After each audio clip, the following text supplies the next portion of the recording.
Very often we are envious of those who are rich, those who are influential, and we look at ourselves coming from poorer background. We have no influence in society, and so we think that life is not fair. But in truth, this is never always the case. We have seen many young people and children from very rich family. They squander their parents' wealth away. They lived a frivolous life. They commit all kinds of sins and even crimes. Then we have many who come from poorer families. They work hard. They have done well. And what do?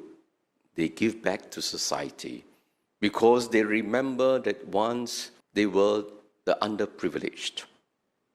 The truth is, things can go both ways. Things are not as logical as we think it should be. Not necessarily all those that comes from wealthy and well-bred family will turn out to be good. And this is the case precisely even of the church. Why did God allow the early Christians to suffer so much? Would have Christianity have grown if they were not persecuted? If you look at the history of the church, whenever the church is persecuted, the church will grow. Because the blood of the martyrs is the seed of the church. And perhaps it is a good thing that the church is persecuted by the world. Because those churches that comes from very affluent countries, or they have big numbers, we tend to take our faith for granted. We don't really cherish our faith because we never paid the price for it. Sometimes as parents, we can hope that our children be doctors and lawyers. We can give them all the opportunities, the ambience, and yet they can turn out to be otherwise. Because there are many factors that are affecting them.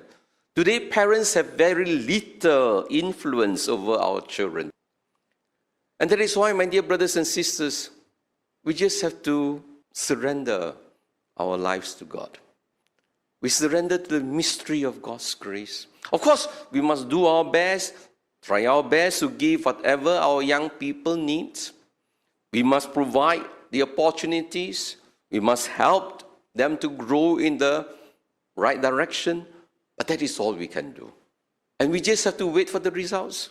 We just have to flow with nature. Let nature unfold itself. Maybe your children, they are lazy, they are not studying, and we think they are failures. Not necessary. Because sometimes through their failures later on, they will learn. And when they come to realization that life is in their hands, no one can really guarantee their life, their happiness, except they and God alone. Then they will wake up. So sometimes as parents, we need to allow even our children to make mistakes. Because that is part of growth. That is part of life. Although it's very painful, certainly. Make us very anxious because we want to control. But God does not control. Grace is happening, is unfolding. We just need to surrender. We need to have endurance. God will bring about the promise that He has made to us. We need to surrender, cooperate as much as we can. It is because we lack faith, then we give up. That is why we must never give up. We must keep on persevering, even though there are times we don't understand what is going on.